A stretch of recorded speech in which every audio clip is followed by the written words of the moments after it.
Ronnie, bienvenido de nuevo. Gracias. Cuarta vez, ya tú tienes el récord que yo creo que nadie lo va a romper porque tú vas a ser el único invitado de Sábelo Todo que va a ser recurrente. Tú eres casi ya mi... Pero denme empleo aquí, Eso no te iba me a decir, creo. eso te iba a decir que ya tú eres mi Tú me das salario mínimo en la TCS y yo vengo todos los días. ¿Con qué, Ronnie? ¿Con qué? No, de verdad, gracias de nuevo. Gracias a ti, gracias. Te quise invitar porque tú sabes que yo sé que tú tienes una charla muy interesante que increíblemente yo creo que no sé, que eso es un tema, quizá porque es un tema espinoso, es un tema duro, difícil, pero como que no se habla mucho. Y también porque nuestro vecino país también se ha dado la tarea de decir que cuando ellos nos invadieron, ellos erradicaron la esclavitud aquí en este lado de la isla. Entonces yo quería invitarte para que hablemos que yo sé que tú tienes una charla alrededor de eso muy interesante. Sí. De la esclavitud overall, o sea, la esclavitud cuando llega aquí a las Indias, a la West Indies y después como se propaga en el continente. Mira, la esclavitud es un estatus vergonzoso. Sin embargo, hay niveles de esclavitud y eso es lo que hay que aclarar. El tema en América, porque esclavitud ha habido en todos los sitios y normalmente América asocia la esclavitud al negro. Y eso es una esclavitud en América, porque en Asia hubo esclavitud y en China los esclavos no eran negros y lo hubo en los países nórdicos. La esclavitud en América está asociada a una serie de situaciones puntuales, pero lo más importante, Alex, es aclarar que aunque fueron esclavitudes, las esclavitudes fueron distintas en diferentes lugares del continente americano. Y una de las esclavitudes más light fue la de la República Dominicana, y es inaceptable que la quieran comparar con otras esclavitudes que generaron otras naciones, otras metrópolis, como pasó en la isla. Cuando Colón llega, se estima que hay entre 150 y 300,000 aborígenes, entre caribes, ciguayos, taínos, siboneyes, en fin. Ya para el 1500, 25 años después, de esos 150 a 300,000 aborígenes, quedan 5,000. Y ya para 1535, 1540, básicamente no quedan aborígenes. En 1950, Álvarez Pereño hizo un rastreo genético el siglo pasado. Sí. Ya tu papá estaba nacido y el mío también, donde la carga taína que había en el dominicano era solo de un 17%.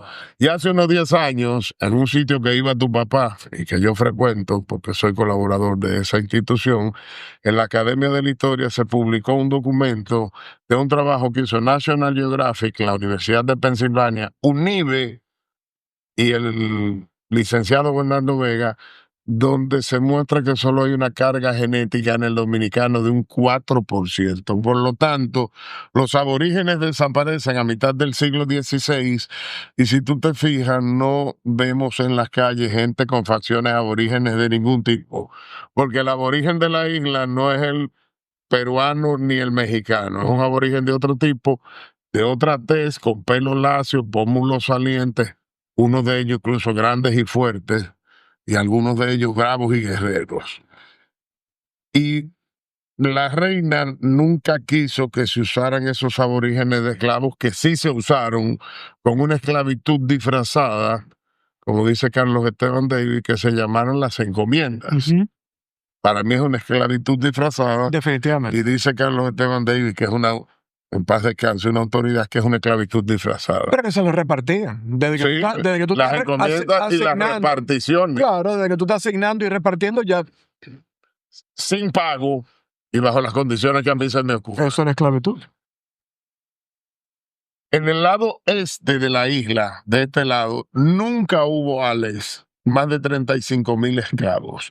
Y en el lado oeste, donde hubo otra esclavitud pesadita dirigida por los franceses, llegó a haber, según Moró de Samberí, más de 600,000 esclavos. Sí. No en lo que hoy es Haití, en un 75% de lo que hoy es Haití, porque recuérdate que hay unas tierras que no se las dio Trujillo, sino que se la cogieron. Bueno, vamos a poner un mapita aquí para que la gente... Sí. Porque eso llora ante los ojos de Dios. Lo chiquito Sí. que era Haití versus República Dominicana hace, ¿cuánto? Menos de 100 años. Menos de 100 O años. sea... Hasta el principio de los 30 del siglo pasado. Increíble. Entonces... Y al ritmo que vamos va a ser más grande todavía. Cuando se acaban los aborígenes y comienzan a haber ciertas limitaciones en América, viene la gran industria de traer negros esclavos de la parte oeste de África, del Congo y del Benin sobre todo, y se estima que llegaron a América y están registrados en libros entre 11 y 14 millones de negros. Como el contrabando era más rentable, se estima que vino la misma cantidad o más. Vale decir que a América llegaron entre 25 y 30 millones de negros esclavos, traídos a través de una industria, porque fue una industria que se iniciaba con captar al negro, luego venderlo en tierra firme, luego sacarlo a unas islas que habían para desinfectarlos, que se llamaban factorías, luego venderlo en las islas, luego sacarle provecho al traslado y posteriormente venderlo en América. Fíjate todos los márgenes de ganancia que tenía el sistema. Era literalmente una industria. Una industria montada, hecha y derecha, copiada de parte de una esclavitud que hubo en Europa desde el siglo XIII. Claro. Para el siglo XIII o XIV, en Lisboa había más de 9,000 esclavos ya. Vale decir, 300 años, 400 años antes de Colón salir para América, ya había esclavitud negra en Europa. Sí. Un paréntesis. Sí.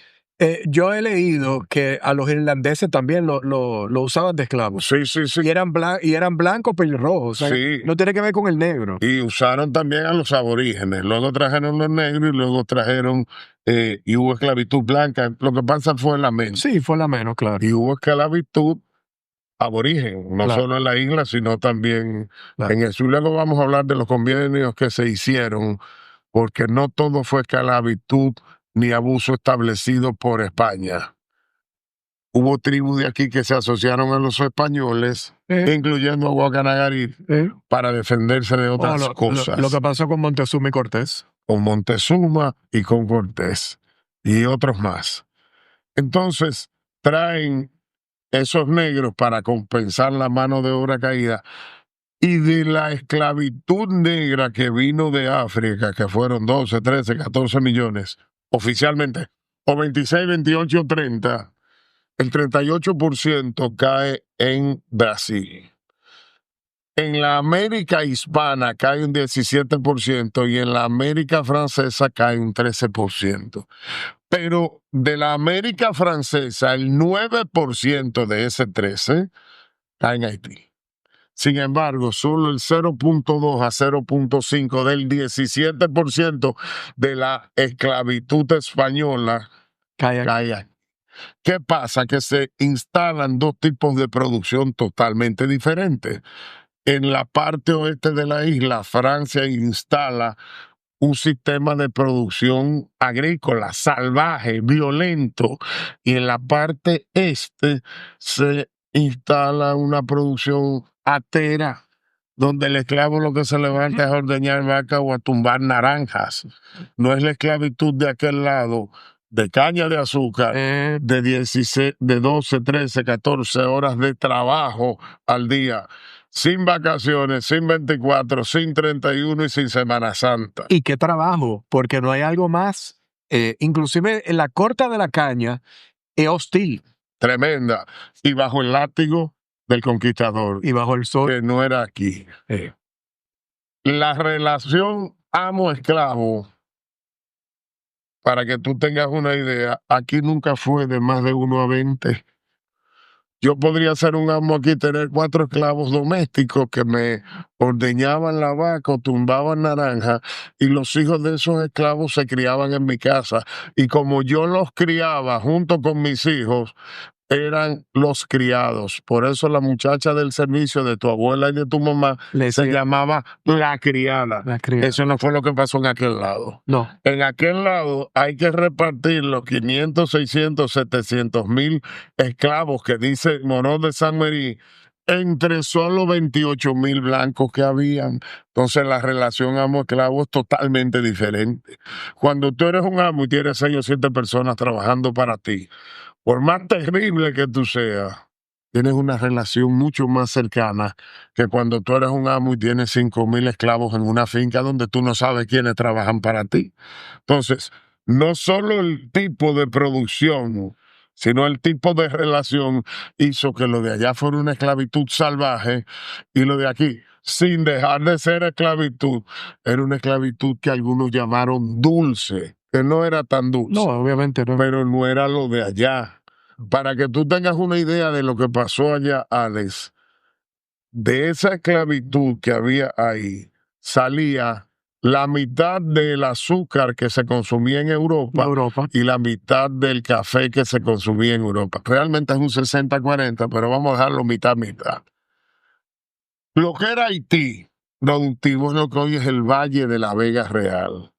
Imagínate el hacinamiento que había ahí para poder producir a donde se llegó. En 1550, aquí habían 20 trapiches y 20 ingenios. Usted imaginará los ingenios como eran. Claro. Todavía quedan algunos ahí en Migua. Sí.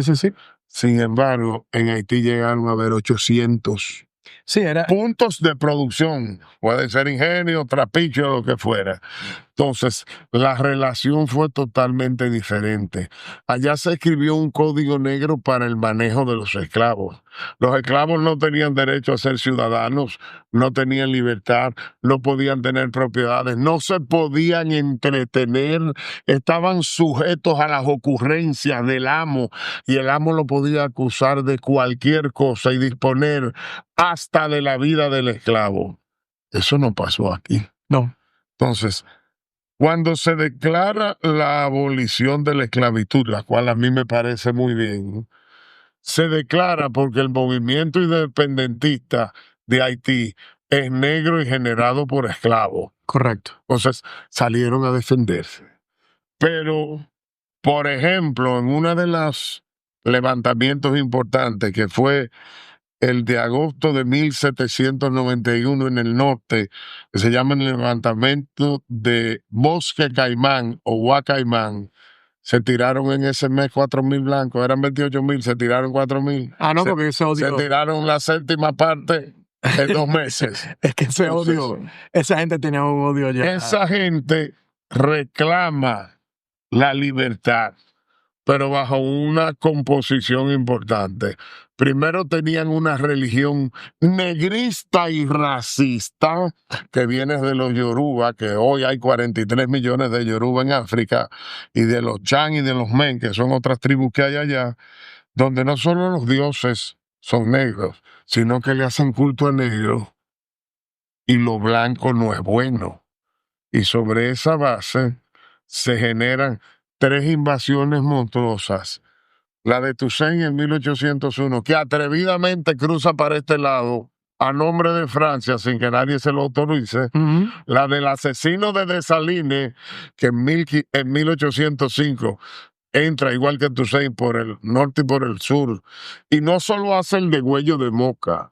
Dessalines hace degüello en Santiago cuando llega y degüello en Santiago cuando se va. Sí. Cuando llega, cuelga a los 7 personajes más importantes. Era un sanguinario. En el cuello. Y luego hizo la matanza de Moca, que la autorizó un Yuber, que no es de los míos. Y en el sur barrió. Y luego vino la otra invasión con el mismo cuento de abolición de la esclavitud, que fue la dictadura del 22 de Boyer, que no fue ninguna invasión pacífica, y ahí están los hechos. Entonces, la esclavitud no solo fue un abuso de los franceses, sino que tuvo resentimientos por años y nos influenció a nosotros. De aquí para allá nunca hubo invasión. No. La batalla de la Real Sabana de la Limonada de 1691, de donde se cambia la fecha de la celebración de la Virgen de la Altagracia, del 15 de agosto al 21 de enero, es una batalla entre criollos y franceses. Pero esa batalla se da porque el gobernador francés de la parte norte, Turín de Cursi, llega a Santiago y quema Santiago. Entonces los criollos y los españoles van en venganza. Luego tú sigues revisando la historia, y a excepción de unos barquitos que mandó Báez y unos tiros ahí en el sur para hacer una camuflajeada política y una payasada, nunca ha habido abuso de aquí para allá. Agresión ni invasión, ni agresión de allá para acá. Nunca. Producto de ese resentimiento de esa gente que sale de ahí. Toussaint era un hombre inteligente, un político sagaz y un guerrero que se burló de España, de Francia y de Inglaterra y los sacó a todos de allá. Era hijo esclavo. Sí. El abuelo de Toussaint era un rey en África y él era un esclavo. Pero cuando hereda la propiedad de la mujer, Toussaint se queda con esclavo en su finca. Entonces, ¿qué reclamo de abolición de esclavitud va a hacer si tú tienes esclavos en tu finca? Y ahí vienen las interpretaciones. Sí. Dessalines no fue a luchar por la liberación de la esclavitud. Dessalines había nacido primero en una de las islas, ni siquiera era haitiano, y luego peleó en 2 o 3 de las batallas de la independencia americana en pro de los negros. Que luego eso viniera acompañado de liberación, pero era ganas de pelear. Que la independencia americana no le dio la independencia a los negros. No, hombre, si fue en 1766 y 100 años después todavía está Lincoln bregando en la guerra de secesión. Con eso. Y después viene la ley del Jim Crow, que no es hasta Luther King y claro, o sea, y esa independencia fue en 1804 y en 1824 hasta el 28 Boyer firma un convenio con Estados Unidos y acepta recibir 6,000 negros en la isla, 5,700 en Puerto Príncipe y 300 en Samaná. ¿Por qué en Samaná, Alex? Porque en 1756 se ha fundado Santa Bárbara de Samaná con blancos canarios españoles y Boyer, quiere implantar la supremacía negra y acepta eso. Con la conducta que él no esperaba, que esos negros que vinieron, que son los americanos de Samaná, y no los cocolos de San Pedro. Los cocolos llegaron 60 años después. Pero yo pensaba, perdón que te interrumpa, yo pensaba que los negros de Samaná, que con su creencia de la chorcha, vinieron después de la Guerra Civil Americana. No. Por eso son gringos. En 1818. Ajá. Estábamos aquí en la España Boba. En el 1818. España Boba hasta el 21. Correcto. Cuando Kinderland entrega. Correcto. 3 agrupaciones de blancos americanos se dan cuenta que los negros son un problema. Por varias razones. Primero, ya estaban liberados como esclavos y eran libertos, pero no tenían estatus. No eran ciudadanos ni podían votar. Segundo, eran medios revoltosos. Y tercero, predicaban una religión chocante con la religión bautista, que es la matriz americana. Y esa gente hace un plan para sacar los negros que habían traído 150 años antes. Correcto. Porque Estados Unidos llegó un 5% de aquella población. Te dije que un 38-40 a Brasil, 17 colonias españolas, 13 colonias francesas, 0.2 aquí y 9% Haití. A Estados Unidos llegó un 5%. Menos que a las colonias españolas y francesas. Pero advierten que es un problema y comienzan a sacar negros a Venezuela y a Colombia y planificaron fundar Liberia, pero la logística de mandar esos negros a África era muy complicada. Y Boyer en eso dice, yo que estoy en mala con los americanos, déjame recibirle gente. Pero fíjate dónde lo siembra esos negros americanos, de Baltimore, de Nueva York y de New Jersey, en Samaná, para aplastar a los blancos. Recuérdate que habían blancos canarios Sí, claro. ahí en las afueras de Ciudad Colonial, que era una villa aparte, la villa de San Carlos, en el centro del país y en Samaná. Entonces, asiente esa gente ahí, y estos son los americanos de Samaná, los de la Chorcha. Yo pensé que eran 50 años más para adelante. 1824 y tuvieron 3 años. Venían a Puerto Plata y de Puerto Plata llegaban navegando a Samaná. No habían carreteras ni carretas. No. Y luego los cocolos de las islas vienen en 1860-65. ¿Por qué? Porque la industria negra azucarera inglesa quiebra. Y esa gente dice, bueno, pero San Pedro está comenzando a surgir y se mudan. Entonces son dos poblaciones negras totalmente diferentes. Se estima que un 8% de esos cocolos se fueron a Samaná, pero no son los americanos de Samaná. Entonces los recibe ahí con la idea de tomar el control. Esos negros americanos de Samaná se mantienen aislados, se transforman en pastores, en profesores, en enfermeras, y establecen una dinámica de vida que no rozan con los españoles. Y por eso no hubo desgracias ahí. Pero siempre los franceses tuvieron la mira de venir para acá a quedarse con este lado. Una de las explicaciones y válidas para ellos es que los haitianos no querían que ni Francia, ni España, ni Inglaterra tomara la parte este. ¿Por qué? Porque si no, restablecía la esclavitud. Correcto. Restablecía la esclavitud. Pero eso no le da derecho a ellos a invadir, y mucho menos nosotros estar de acuerdo. Porque nosotros no hemos ido a molestar para allá. Claro. Con el respeto de la nación. Recuérdate que los yuguel vinieron de Haití, de los callos, pero tenemos cédula y vivimos en orden, ¿no? Además venimos hace 7 generaciones. Entonces, esa esclavitud dejó sus secuelas de resentimiento. La esclavitud de aquí no dejó resentimiento. No. Porque es que vivían con los amos en la casa. No, y hasta se cruzaban, que eso era una diferencia entre el español y el francés, que el francés no se mezcló, el blanco francés no se mezcló nunca con el negro africano. Aquí sí Miguel Díaz Aux. Bueno, el mulato viene blanco con negro, sí. Correcto. Aquí hubo mulato con mestizo, con el otro, sambo. Callacoa muere en 1496 y sube Cotubanamá. La mujer de Callacoa, que es una india llamada Catalina, se enreda con el español Miguel Díaz y tienen descendencia. Eso en 1498. Aquí se aparearon y se cruzaron desde que arrancó el sistema. Correcto. Eso no pasó allí. No. Entonces, con más razón para que los de abajo estén resentidos. Lo trajeron forzado, lo tienen esclavizado, le dan palo y no le dan derecho. Y lo que producen se lo llevan.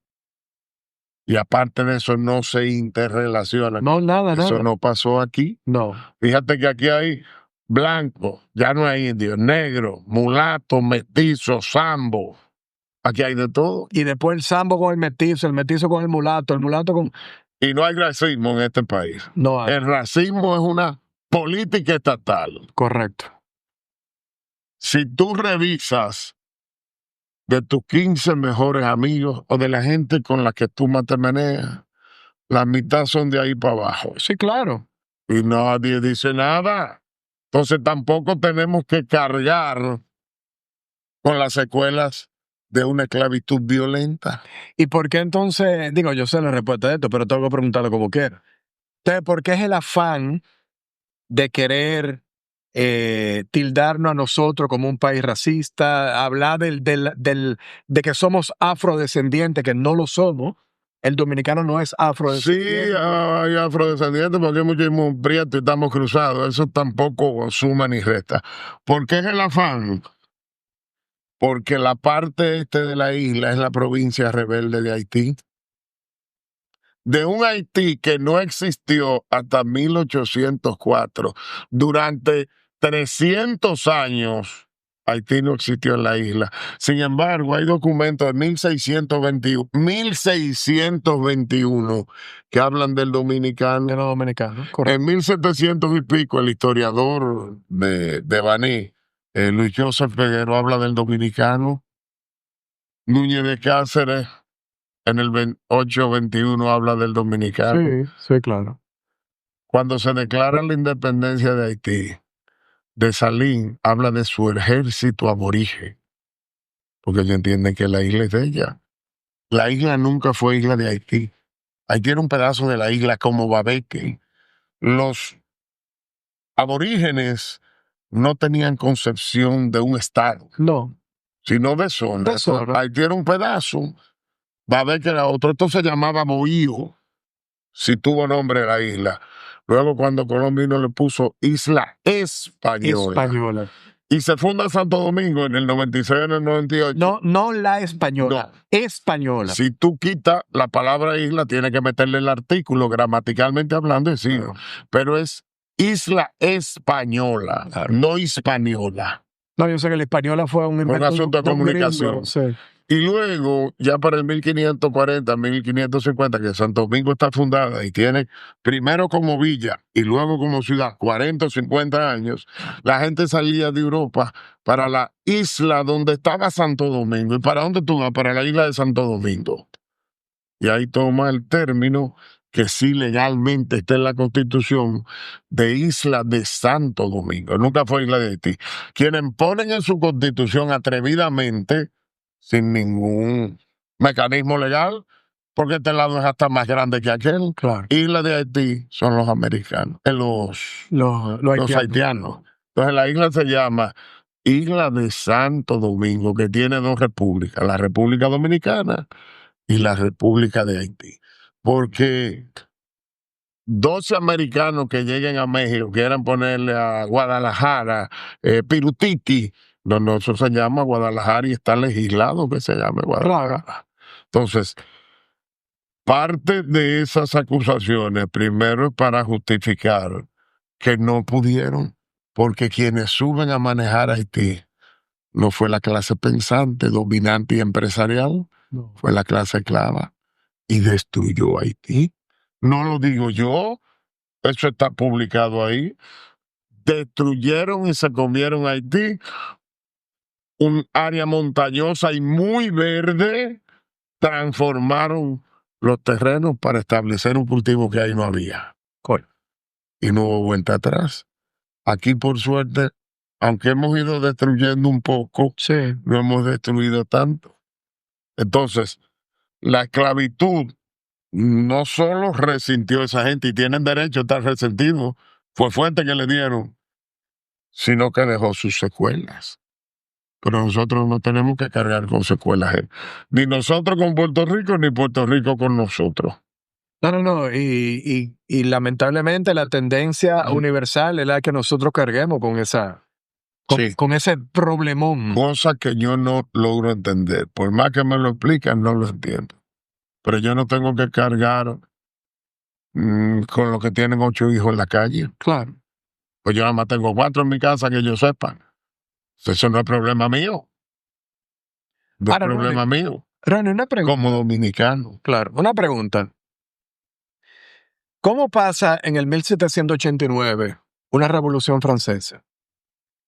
Que en teoría no solo abolía la monarquía y que todos los hombres son iguales, pero como en el 1789, allá en París, en la toma de la Bastilla y todo eso, y le cortan cabeza a Luis XVI, a María Antonieta, a todo el mundo, y Haití, ellos entendían que el lado oeste de la isla de Santo Domingo podía seguir siendo una producción cañera de esclavos. O sea, esa gente para los iluminados de la Revolución Francesa no eran gente.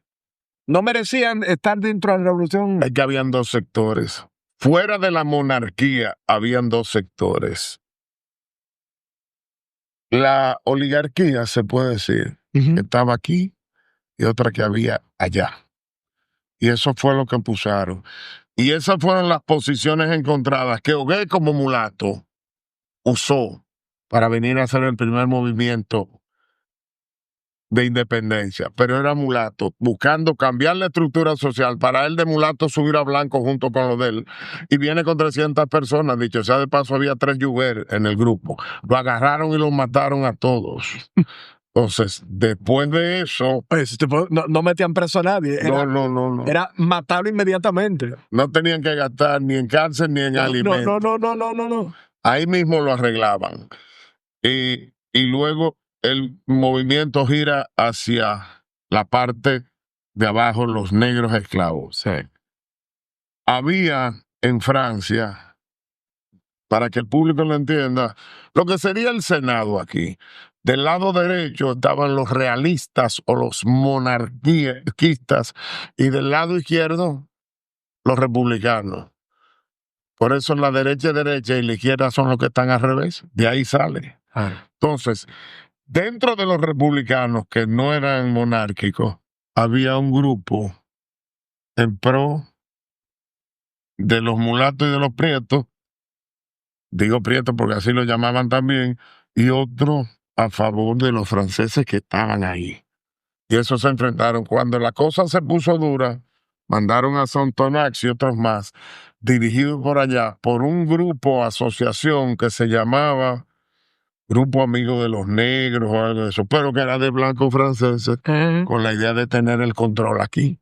Entonces, no fue un enfrentamiento entre monarquía y los no monárquicos, sino que este grupo tenía dos, uno a favor de estos y otro en contra, porque lo que querían los de aquí era ellos seguir produciendo para quedarse con la producción que mandaban, y los de allá querían venir. ¿Qué pasa?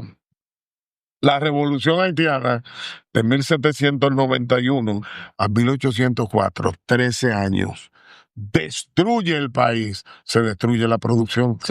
Y Napoleón quiere reconquistar Haití para ponerlo a producir, porque fue en manos de los franceses, con esa esclavitud violenta, fue la colonia más importante del planeta. Sí.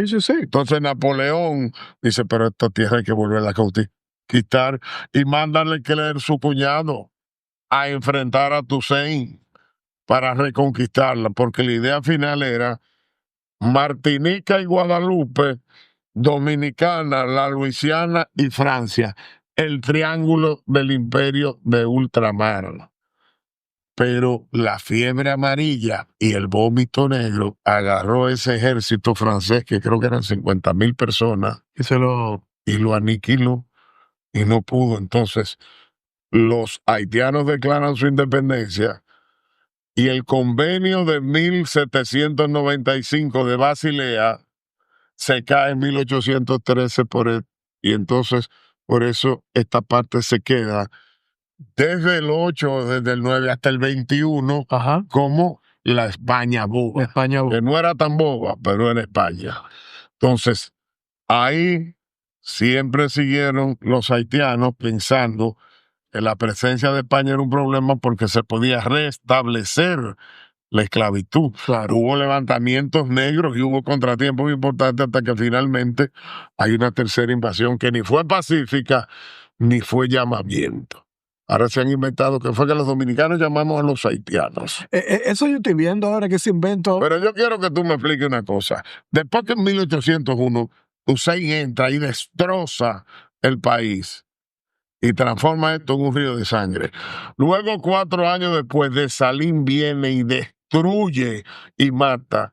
Los dominicanos son tan idiotas de 1822 llamar que vengan a manejarnos, a quitarnos los trabajos y a dirigirnos. Pero por supuesto que no. Y a imponernos, no puede haber llamamiento. y a imponernos religión, a imponernos idioma, a imponernos costumbres. Sí hubo alguna gente de la frontera que negociaba con Haití, algunos que trabajaban en el ayuntamiento de Santiago, que pidieron que vinieran, pero lo hicieron en términos personales, no institucionales, ni por el Estado Dominicano, claro, o por la colonia que había. Sí. Entonces, no hubo llamamiento. Yo creo en lo que dice Frank Moyapós, que lo que Boyer inteligentemente hizo fue mandar a generar levantamientos y alteraciones con unos emisarios que mandó para justificar para el pretexto, claro. que después pasó cuando Trujillo, en 1960, que por ahí andan diciendo de los dos bandos, lo cual es verdad, uno con la verdad en la mano y otro distorsionándolo, que los americanos dijeron, para nosotros justificar una invasión, después que fracasamos en Bahía Cochino, tiene que haber un alzamiento y una desestabilización en la República. Pero eso es lo que siempre se ha hecho. Entonces viene la invasión. Y eso se hizo en Haití. Boyer manejó esa situación e invadió finalmente.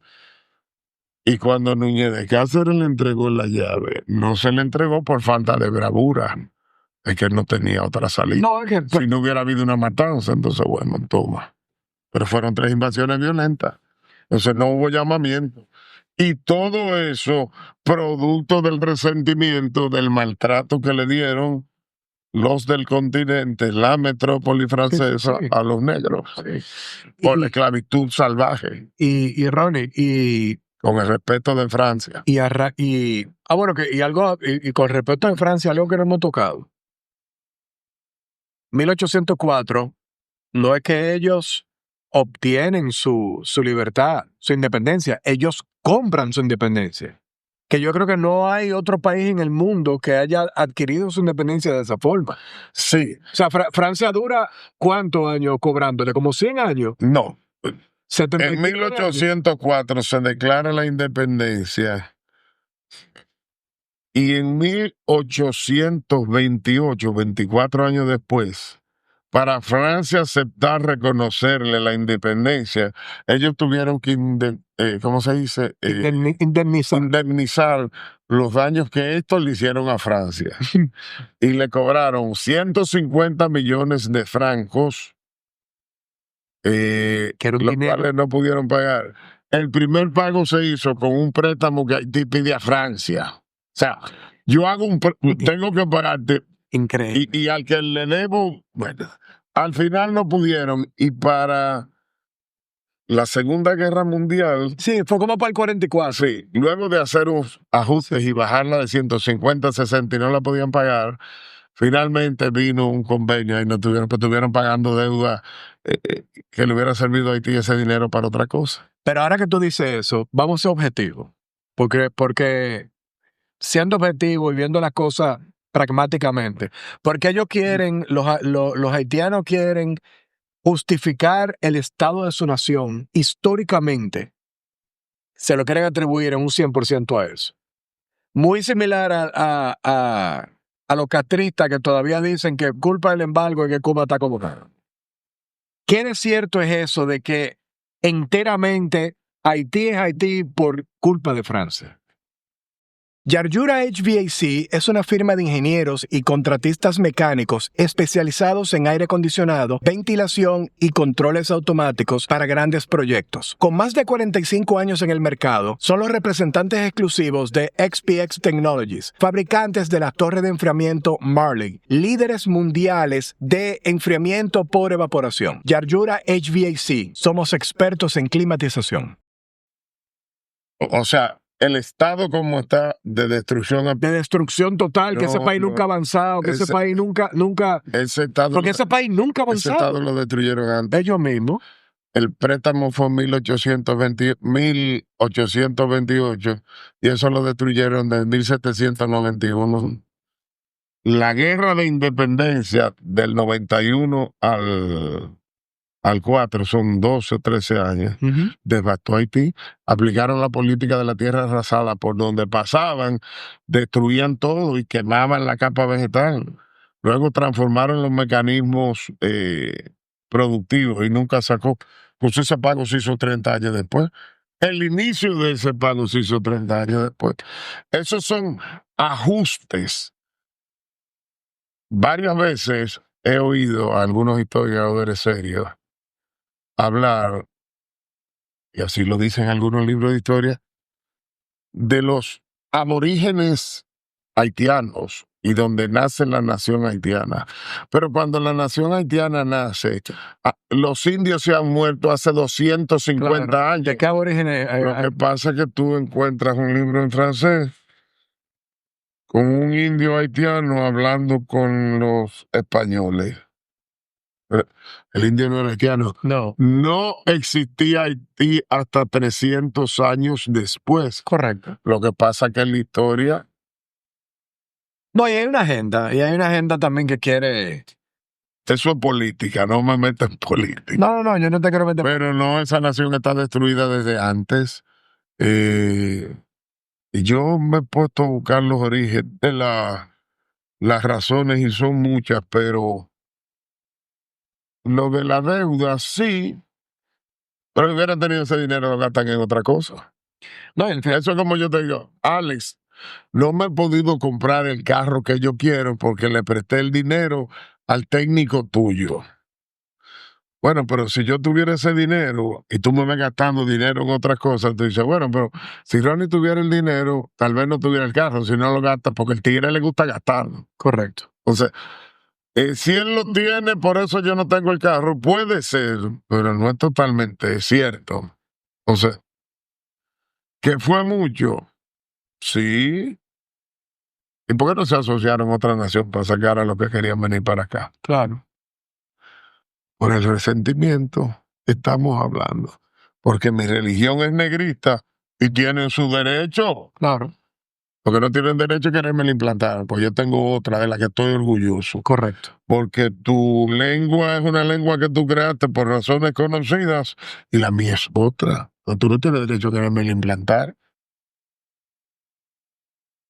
¿Qué así? ¿Y qué otros factores tú has encontrado que pueden atribuírsele? Yo creo, esto me da cosa decirlo, pero que el componente religioso y cultural apunta hacia donde llegaron.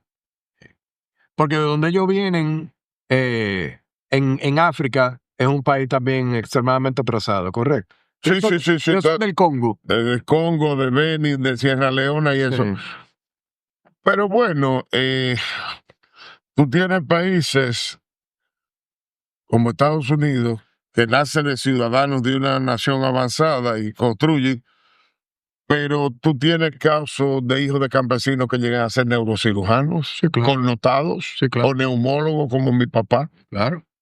Bueno, que se te hace más difícil, sí, pero tú no te puedes quedar viviendo en que mi bisabuelo era un campesino. Ya tú estás en la ciudad, ya hay universidades, las estatales gratis. Pues hay otra cosa que es la voluntad tuya, pienso yo. Claro. Que vinieron de ahí, sí, pero ellos vieron producción cuando Francia. Sí. De vender el 60% del café a Europa y el 40%. ¿Y por qué tú no seguiste en ese tren? Porque cuando tú coges los cuadros, y yo no sé mucho de economía, pero puse a 2 doctores en economía, amigos míos, que me lo explicaran, y coges los niveles de producción de 1791 y los niveles de producción de 1801 a Toussaint, cuando esa revolución está en el tope, y los renglones de 100, el que más alto se queda en producción baja 12. También me imagino yo, sin haber estudiado el tema, me imagino yo que esa gente odiaban tanto esa producción que prefirieron, ¿qué te digo yo? O sea, impulsivamente. La quisieron cambiar. Porque, cógelo, la lógica te dice no es con esclavos, ahora va a ser con mano de obra paga, pero vamos a seguir produciendo caña de azúcar, vamos a seguir produciendo azúcar, café. Yo no lo tengo a ciencia cierta, pero no creo equivocarme. Para principios del siglo XX, Haití no era lo que era hoy. No. Estaba por delante de nosotros. Oye, Para la invasión de 1915 allá y 1916 aquí, de ajá, parte de ajá. los Estados Unidos, Haití no estaba así. Probablemente estaba más avanzado que nosotros. Oh, pero Ronnie, la industria, Entonces no viene de allá. la industria del turismo, Quedó. la industria del turismo moderno, Sí. en Haití arrancó mucho antes que aquí. El primer Club Med lo pusieron allá. ¿Tú te recuerdas? En Yo los me 60, recuerdo, 70, me siendo recuerdo. muchacho. Entonces, Hay una película de James Bond de los 70 que es filmada en Haití. Ellos no dicen que están en Haití y ellos van a un hotel muy famoso que hay allá. Un hotel que todo es blanco, con vista, una vaina preciosa. sí, yo conocí un hotel allá que sigue siendo el hotel más importante, creo yo, que se llama El Rancho. Las bañeras son napoleónicas, de esas que tienen las patas doradas rojas, tú te bañas en Las patas de las águilas, la cosa. como Guillermina de Holanda. De la águila no, del león. Del león, Ajá. así, el hotel El Rancho. Está en Petionville, tú vas subiendo una callecita, la embajada dominicana queda ahí, y al final de esa callecita está el hotel El Rancho. Mi papá fue en el 72 y ese era el mejor hotel de Haití. Antes de eso, don Manuel Guerrero Pou era el embajador, hermano de mi suegra. Cuando mataron a Johnny Ave en el 67, y ese hotel estaba ahí. Mi papá fue en el 72 y ese hotel estaba ahí. Y yo fui casi llegando el año 2000 y ese hotel estaba ahí. Y tienen la misma bañera tipo napoleónica. No debe de estar ahora mismo el hotel. No debe de estar el hotel ahora mismo. Bueno, ahora debe haber complicado la cosa. Un hotel bonito. Entonces, a principios del siglo XX no estaban en las condiciones económicas que estaban. Pero como el tema es la esclavitud, para no entrar en política, cambiaron todo. Y yo creo que las costumbres y la religión le suman mucho a los pueblos. ¿Tú sabes por qué se desarrolla Estados Unidos como una gran nación? Porque los que llegan ahí en el Mayflower y después llegan a trabajar con una religión clara, establecida, y legislan para ellos, correcto, no para la metrópoli. Correcto. Pero se fueron de Inglaterra. ¿Por qué, Alex? Por persecución, no era religiosa. Entonces, la religión suma mucho. Yo creo que un Estado, me da cosa decirlo, porque tengo muchos amigos ahí y voy a veces invitado allá. Una nación que tiene una religión que para que un líder religioso llegue al clímax haya que degollar un animal. Eso hay que revisarlo. Claro. Eso hay que respetarlo. Esa es tu costumbre y tu hábito. Pero hay que revisarlo en el siglo XXI. Claro. Mientras uno levantan una hostia o se ponen un turbante rojo, o el de Canterbury anda con un sombrero muy particular, otros degüellan animales en América en el siglo XXI. Entonces, yo creo, sin saber de sociología, que eso condiciona un poco también. Pero todo eso es producto de un resentimiento de la fase de la esclavitud. Lo cual es penoso que no se haya podido borrar. Yo no me estoy burlando de eso. No, sabemos que no. Pero si tu papá te da pela, tú puedes estar resentido con tu papá. Pero tiene que llegar un momento tú espérate. Tal vez papi lo hizo por bien mío. O déjame borrar este capítulo. Pero que eso no se va a borrar. Pero que eso no se va a borrar. Fíjate que en Estados Unidos. La cultura y la idiosincrasia. Claro. Fíjate en Estados Unidos que se vive, que es una cultura más avanzada. Todavía hay una facción de los negros americanos, estadounidenses, que hablan de reparación, y hablan de que todavía le deben de sus ancestros que fueron esclavos en el siglo XIX. O sea, no, eso no va a cambiar, y mucho menos en la época que estamos viviendo de justicia social y de que la gente quiere ser víctima. Y hay quienes viven bastante bien como víctimas. Claro. Jodiendo a los victimarios. Claro. Pero Rory, la esclavitud fue fea en esa parte. ¿Qué de cierto? Tú sabes, desde pequeño, me acuerdo cuando yo daba, que mi materia favorita era la historia en el colegio. Y la mía no, me la quemaron 3 veces. Mira cómo son las cosas de la vida. Pero la mía siempre fue historia al día de hoy. Recuerdo 2 cosas de la esclavitud, de cuando yo era muchacho. Recuerdo ese trazado horrendo de cómo estibaban a todos esos seres humanos en los barcos negreros que traían los esclavos, que estaban uno arriba del otro, que yo me imagino esa travesía transatlántica, con esa gente una encima de la otra, defecándose encima. Mira, el viaje ya de lo que se llaman las islas o factorías al Caribe, podría ser aquí o cualquiera de las islas, era un viaje de 7 a 8 semanas. Venían en embarcaciones no muy grandes, donde las literas eran de madera, donde tú ni siquiera te podías sentar, y mucho menos pararte, donde ahí tú comías, hacías pipí, pupú y otras cosas. Donde al meterte ahí a la fuerza, esos clavos oxidados te cortaban y venían inflamaciones, infecciones, tétanos, pra. Se estima que moría 1 de cada 5. Se estima que el 19% de los que salían de costa africana al llegar aquí estaban muertos, lo habían tirado en el camino, porque los esclavos tenían seguros, pero tenían seguros para si llegaban vivos. Entonces, todo el que se enfermaba de algo no vuelta atrás, lo tiraban en el medio del océano. O sea, que de 5 llegaban 4. Pero ya ese esclavo estaba pago. O sea, es una pérdida para el inversionista. Bueno, sí, pero había que seguirle dando comida y cuando llegaba aquí, si el tipo quedaba vivo 3 meses más, había que mantenerlo. Porque cuando llegaba aquí, había una venta de otra venta. Ah, ok. Cuando llegaban aquí a América, lo volvían a desinfectar y había un grupo que había una nueva venta. Y había una nueva venta. Y podía haber más negocio, porque si llegaba a la isla de Santo Domingo y ese esclavo iba a seguir para Curazao, había un transporte que generaba venta y cuando llegaba a Curazao había otra desinfección. Cada movimiento era dinero. Claro. Entonces, era más rentable tirarlo en el camino que tú quedarte con un enfermo que llegó aquí que había que mantenerlo. ¿Qué tú ibas a hacer con el enfermo? Y por alguna fórmula que leí que no recuerdo, lo pagaban. Pagaban una parte y le salía más barato que traerlo. Cuando ese esclavo llegaba aquí era vendido en la parte oeste de la isla. El promedio de vida era de 6 a 7 años y morían. O por exceso de trabajo, o por deshidratación, o por alguna infección, o incluso por falta de medicamentos o de buena nutrición. ¿Se sabe la edad promedio? De 6 a 7 años. La edad promedio de ellos. ¿Cómo se compraban los esclavos?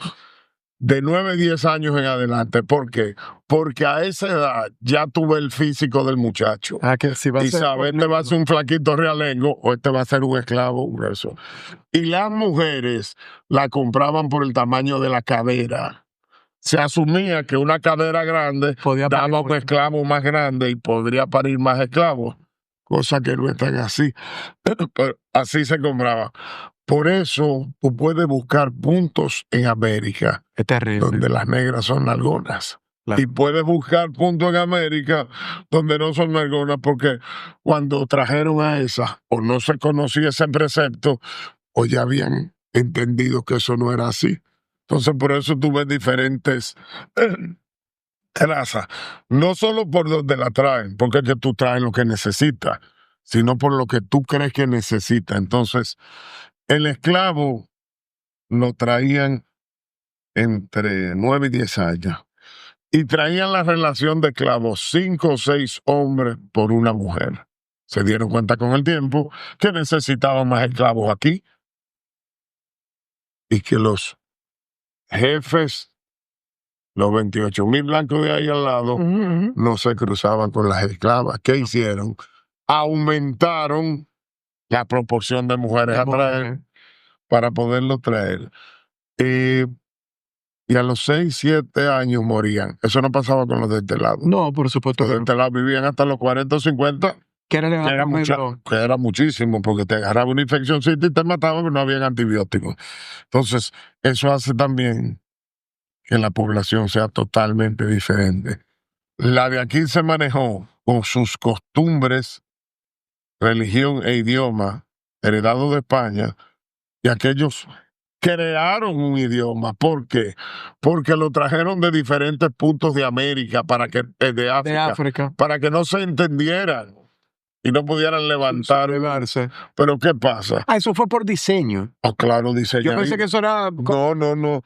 Ellos por diseño lo traen de diferentes partes. Pero a los 100 años de gente estar en un mismo sitio, crearon un idioma. Por supuesto. Que es el creol, que se llama patuá, o ahora dicen que el patuá es una de las islas, y este es el criollo. Bueno, yo siempre, para mí era patuá.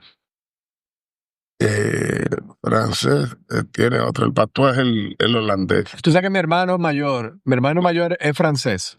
Y él fue una vez con papi a Puerto Príncipe. Y él no entendió nada. Porque es un dialecto. No, pero que no se entiende. No es patuá, es un dialecto. No, porque por ejemplo, en Brasil, no se habla un portugués puro como el de Portugal, pero el portugués entiende. ¿Qué pasa? Que ese es un dialecto creado ahí a la cañona.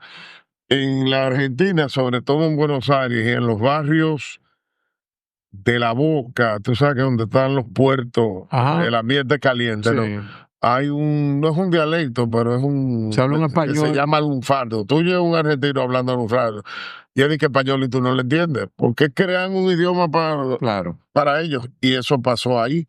Y eso los aisló más del continente. Claro. ¿Qué se habla en América? Español en todo lo que tienen alrededor y holandés o tal vez francés, pero es que ellos hablaban criol. Ya esa gente que venía abajo no hablaba francés. Crearon un dialecto que se llama el criollo o creol. Y por eso le tomó tantos años poder generar un complot. Si lo traen a todos de un mismo sitio, que era imposible, se levantan antes. Por la cantidad era imposible. ¿Cómo compraban los esclavos, Sales? Primero, los europeos llegaban a la costa y a los que estaban en la orilla lo agarraban y se lo llevaban. Pero están llevándose esclavos desde el siglo XII y XIII, porque te dije que en Portugal había 9.000 esclavos, en Lisboa en el siglo XII. Digo, los pros en esa vaina eran los holandeses, ¿no? Sí, y los portugueses. Y los portugueses. Cada cual tiene. Porque en aquella empresa, unos se encargaban de captarlos, otros de lavarlos, otros de transportarlos, otros de venderlos. Eran cadenas de producción de dinero. Luego de que se acabaron los negros de la costa oeste de África, ¿a quién comienzan los blancos a comprarle esclavos? A los negros. A los mismos negros. Cuando se enfrentaban dos tribus, la tribu que ganaba tomaba a los enemigos y los esclavizaba. Entonces esos esclavos los vendían. Yo sabía eso. Eran socios los negros del mismo sistema. Los mismos negros vendían. Como pasó en América. El complejo de Guacanagariz. No hay ningún complejo de Guacanagariz. Caonabo y Boechío. Caonabo era el marido de Anacaona y Boechío era el hermano de Anacaona. Eran los jefes de dos de los cacicazgos. Uno de ellos se le había robado una mujer a Guacanagariz y el otro se le había cogido a la otra mujer y lo tenían alzado de un lado. Y Guacanagariz lo que hace es una alianza estratégica con los españoles para cepillar Caonabo y Guacanagariz. Claro. Que lo logró. Claro. Entonces no es ningún complejo, ni era ningún estúpido. Como tú mencionaste ahorita, ¿cómo Cortés toma con 200 personas México? Porque llegó con 22 caballos. Porque se asoció a las tribus aborígenes que no estaban de acuerdo con el sistema establecido. Correcto. Porque ¿cómo sabe Cortés por dónde llevar a las 200 personas? ¿Dónde hay ríos? ¿Dónde hay alimentos? ¿Dónde hay tribus? Correcto. ¿Con qué defenderse? Asociándose al local. Entonces, eso mismo hicieron esta gente. Aquellos esclavos lo traen comprado a los otros esclavos. Y entonces lo llevan a la costa y de la costa a las islas lo lleva una empresa. En las islas lo fumigan y ahí lo evalúan. Sí, Alex se me ha puesto flaco en estas 2 semanas. Sácalo, trae al otro. Sí. Entonces es una cadena, es una empresa montada de punta a punta. Que eso lo vemos, incluso hasta con fotos. Todavía en el 1865, cuando termina la guerra civil de Estados Unidos. O sea. Y esa gente que vienen en los barcos, primero venían en barcos más chiquitos, después hubo barcos de 200 y 300 personas. Tenían otra razón para morirse. Esos negros africanos no se habían montado nunca en una embarcación.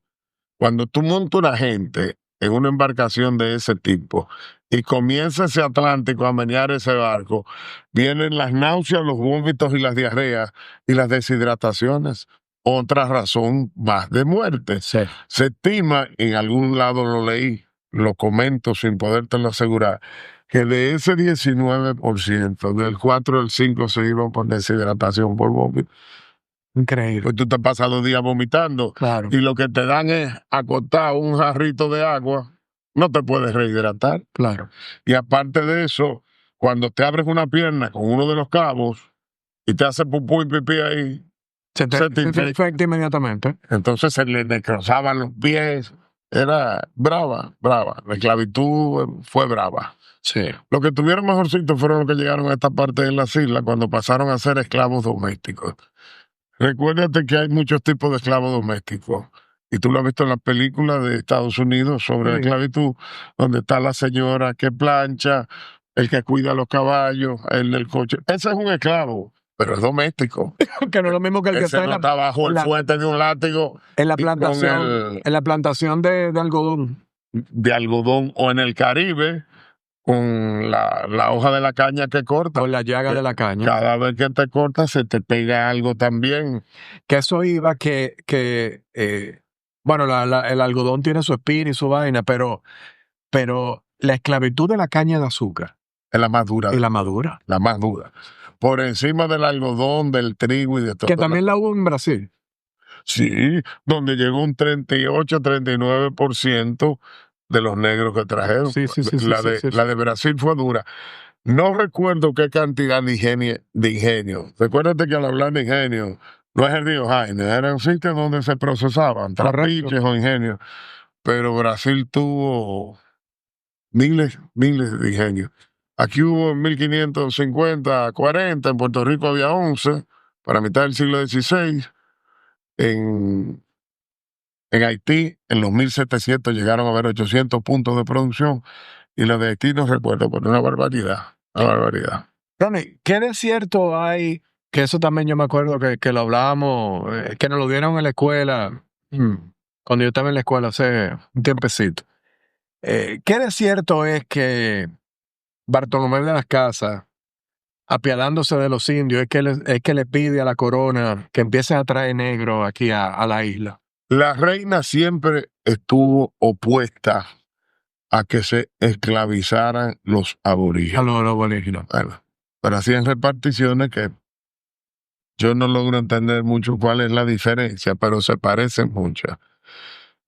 Hubo un reclamo real de que si los aborígenes no tienen alma, y por esas cosas político-religiosas, los franciscanos del convento, los dominicos, del convento de los dominicos, se rebelan en 1511, 1512, que fue el famoso sermón de Adviento de Montesinos, que no lo escribe él, ni era el jefe de los dominicos. Lo que pasa que era el que tenía mayor capacidad de comunicación y era medio línea caliente. Entonces, El más elocuente era. sí, y calientoso. Entonces, el grupo de directores dominicos escribe el sermón y él es que lo lee.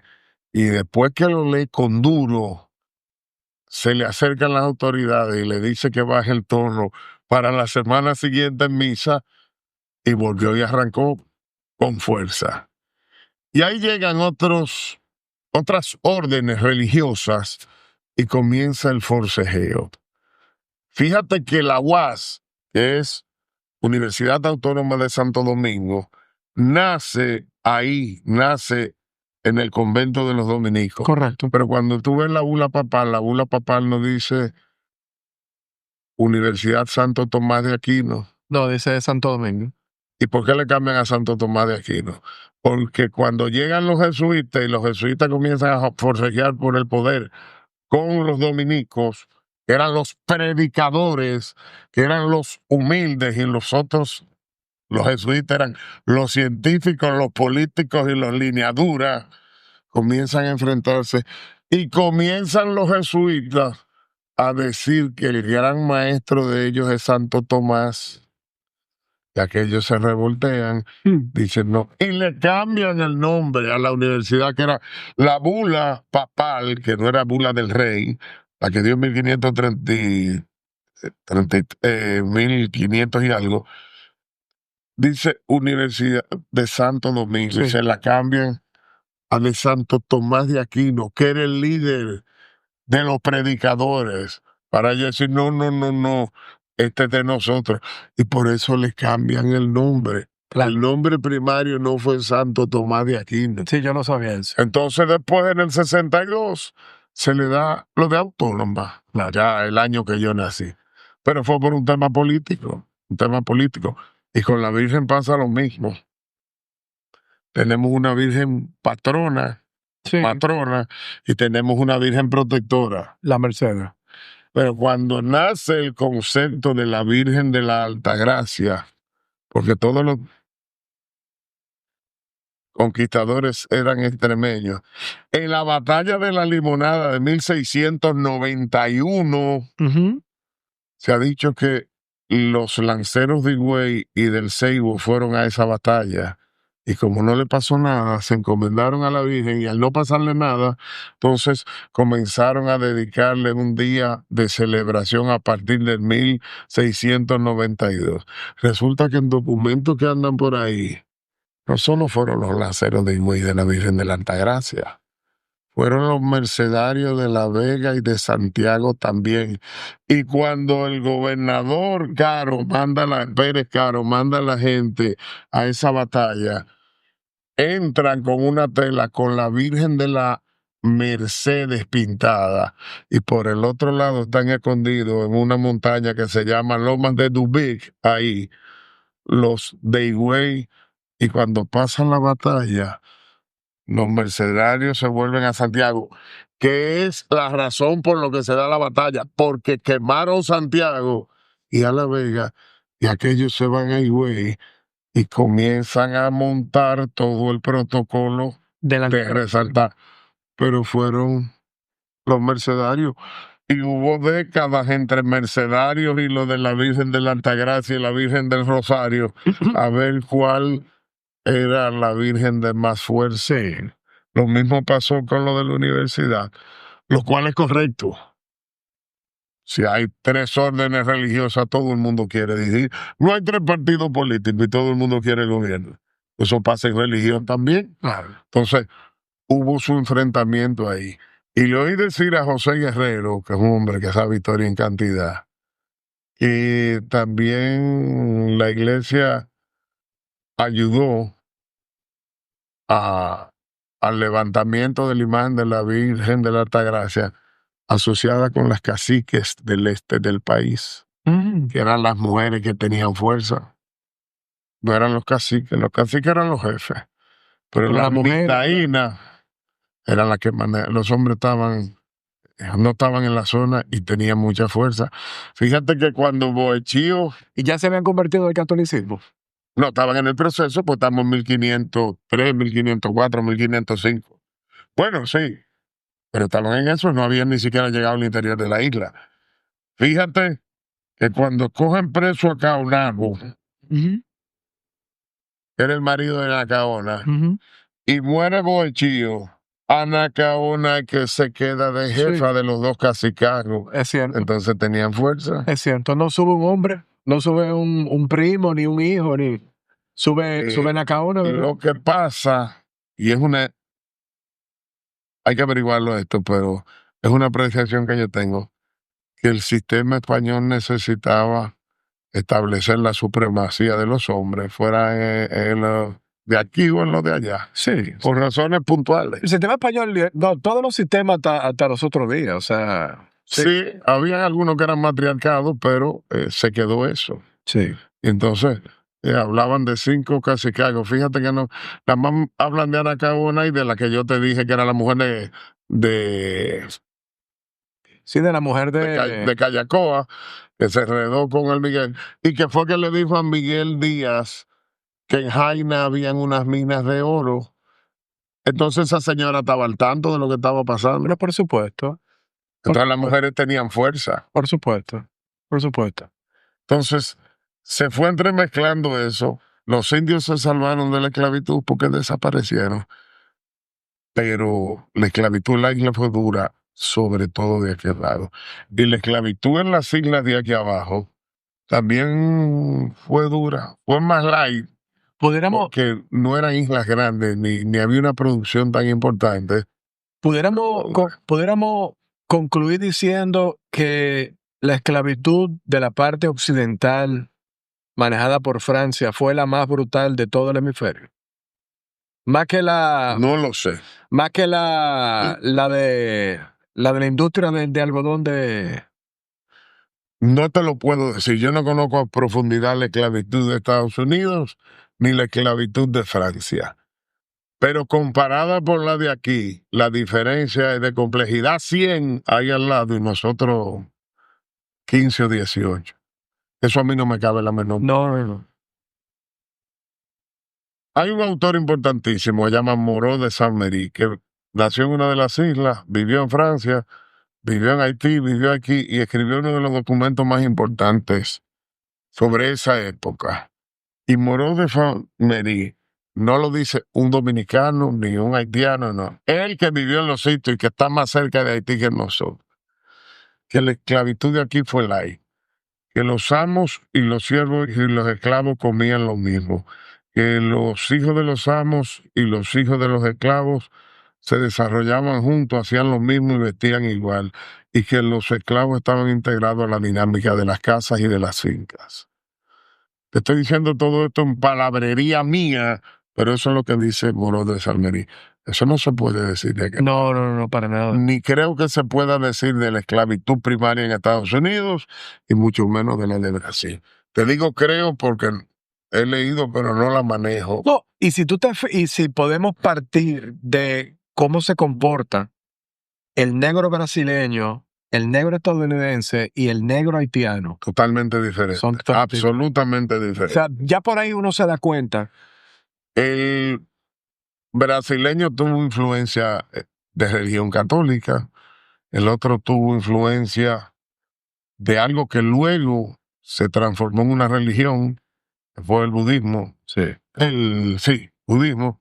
Y Estados Unidos tenía... El gospel, Sí, con jefes protestantes bautistas. Sí, pero no deja Entonces, la complejidad fue totalmente diferente.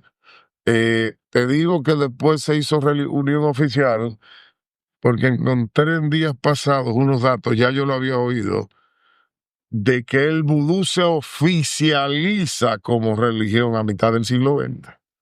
Entonces ni siquiera era una religión, era una práctica, ¿no? Una práctica,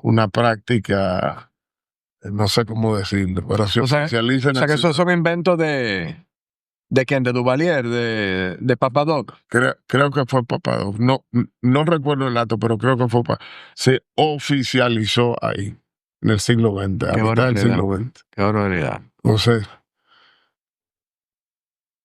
crea uno en religión o no, el idioma, los hábitos, las costumbres y la religión definen el perfil de los pueblos. Tú puedes no ser católico y no ser cristiano, pero tú vives en Santo Domingo y vives dentro de un marco del cristianismo, aunque tú no vayas a misa, aquí hay reglas y moral trazada por esa religión. No es la musulmana ni es otra. Si tú vivieras en Israel, hubieras enmarcado eso. Y eso no es cuestión de creer o no, es cuestión de que usted vive en un medio, en una unidad de tiempo determinado, donde hay costumbres y normas y te integras o la religión te saca. No aguanta. No sé si eso es sociología o qué, pero eso es así. Eso es así. Eso es así. Y ahí al lado no pasó eso. No. Ronnie, ¿algo va? No, darte las gracias de nuevo y decir que lo que estamos hablando aquí es de historia, ni siquiera de sociología y muchísimo menos de política. Apreciando qué dice la documentación histórica o la poquita que ponemos, sin hablar mal de nadie, menos de un país donde yo tengo muchos amigos, donde soy invitado, he estado como conferencista de odontología allá, y de donde vinieron mis ancestros hace 7 generaciones. Cuando Haití no existía todavía, porque vinimos a final de los 1790 y tanto. Entonces era Sandomar. Pero bueno, vinieron de ahí, se establecieron en Samaná, y esto era la colonia española de la isla de Santo Domingo. Así que no tengo nada en contra de nadie. Yo lo que tengo son mis papeles al día. Eso y mi cédula dominicana. Ronnie, de verdad, muchísimas gracias. Como siempre, una conversación exquisita, de verdad. Qué bueno. Saqué de aquí muchísimas cosas que no sabía y yo estoy seguro que todo el mundo que nos está viendo y escuchando por igual. O sea que ojalá que esta no sea la última ni por mucho, porque ya tú eres oficialmente co-conductor de este programa. Vengo con gusto cuando gustes. Bueno, muchísimas gracias por acompañarnos en este capítulo. Bueno, un capítulo especial porque es muy próximo al 12 de octubre, o sea que espero que les haya gustado. Queremos agradecer, darle las gracias a nuestros patrocinadores y nos vemos para la próxima. Chao.